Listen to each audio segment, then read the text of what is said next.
পশ্চিমবঙ্গে এসআইআর এর final voter তালিকা প্রকাশের প্রক্রিয়া শেষ। এবার পালা ভোটের তারিখ ঘোষণা করার। এই ভোটের তারিখ ঘোষণা করতেই রাজ্যে আসতে চলেছে নির্বাচন কমিশনের ফুল বেঞ্চ এবং বিভিন্ন দফায় হবে বৈঠক। তো বন্ধুরা, কবে পশ্চিমবঙ্গে আসতে চলেছে নির্বাচন কমিশনের ফুল বেঞ্চ এবং কোন কোন বিষয় নিয়ে সেই বৈঠকে আলোচনা করা হবে, পাশাপাশি বাংলায় কবে ও কত দফায় ভোট হওয়ার সম্ভাবনা রয়েছে, সমস্ত কিছু আপনাদেরকে একদমই ডিটেলসে জানিয়ে দেবো এই ভিডিওটিতে। তো অবশ্যই ভিডিওটিতে আপনারা প্রত্যেকেই প্রথম থেকে শেষ পর্যন্ত মনোযোগ সহকারে সঙ্গে থাকবেন এবং চ্যানেলটিতে নতুন হয়ে থাকলে চ্যানেলটিকে অবশ্যই সাবস্ক্রাইব করে পাশের বেল আইকনটি প্রেস করে অল নোটিফিকেশনটি অন করে রাখবেন। তো আমরা সরাসরি সেই আপডেটটিতে দেখে নিচ্ছি কি বলা রয়েছে। পশ্চিমবঙ্গের বিধানসভা নির্বাচনের দিনক্ষণ ঘোষণার অপেক্ষা এখন কার্যত শেষ পর্যায়ে।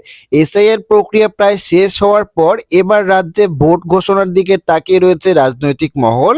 তার আগেই রাজ্য নির্বাচনের প্রস্তুতি খতিয়ে দেখতে কলকাতায় আসতে চলেছে নির্বাচন কমিশনের ফুল বেঞ্চ। কয়েক দফায় গুরুত্বপূর্ণ বৈঠকের পরেই ভোটের দিনক্ষণ ঘোষণা করা হতে পারে বলে সূত্রের খবর।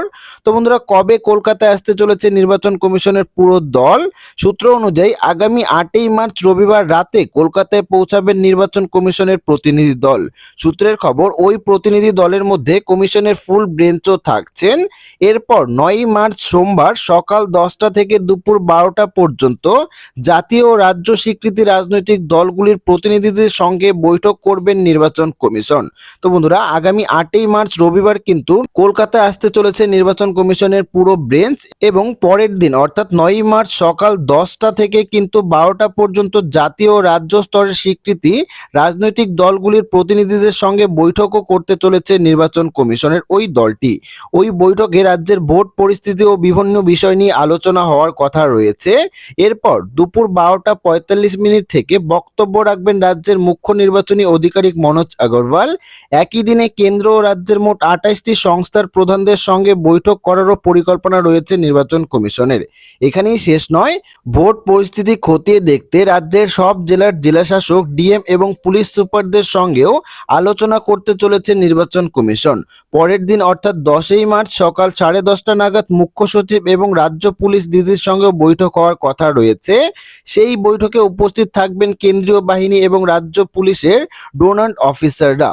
এরপর দুপুর 12:30টায় বিএলওদের সঙ্গেও আলোচনা এবং একটি সাংবাদিক বৈঠক করার পরিকল্পনা রয়েছে নির্বাচন কমিশনের। পরপর এই বৈঠকগুলির পরেই নির্বাচন কমিশন রাজ্যের বিধানসভা নির্বাচনের দিনক্ষণ ঘোষণা করতে পারে বলে সূত্রের ইঙ্গিত। পাশাপাশি পশ্চিমবঙ্গের 2 থেকে 3 দফায় ভোট হওয়ার সম্ভাবনা রয়েছে, এমনটাই কিন্তু জানা যাচ্ছে। তো বন্ধুরা, বুঝতেই পারছেন পশ্চিমবঙ্গের বিধানসভা নির্বাচনের প্রস্তুতি খতিয়ে দেখতে রাজ্যে আসতে চলেছে নির্বাচন কমিশনের ফুল বেঞ্চ এবং 8ই মার্চ রাত্রে কিন্তু নির্বাচন কমিশনের ফুল বেঞ্চ পশ্চিমবঙ্গে আসবে। এরপর 9ই মার্চ এবং 10ই মার্চ পরপর কিন্তু বৈঠকের মাধ্যমে এই সমস্ত বিষয় নিয়ে আলোচনা করা হবে। তো আশা রাখবো ভিডিওটি আপনাদের সবারই ভালো লেগেছে। ভিডিওটি ভালো লাগলে ভিডিওটিতে একটি লাইক করবেন, চ্যানেলটিকে সাবস্ক্রাইব করবেন এবং কমেন্ট বক্সে আপনাদের মতামত অবশ্যই জানিয়ে যাবেন। ধন্যবাদ।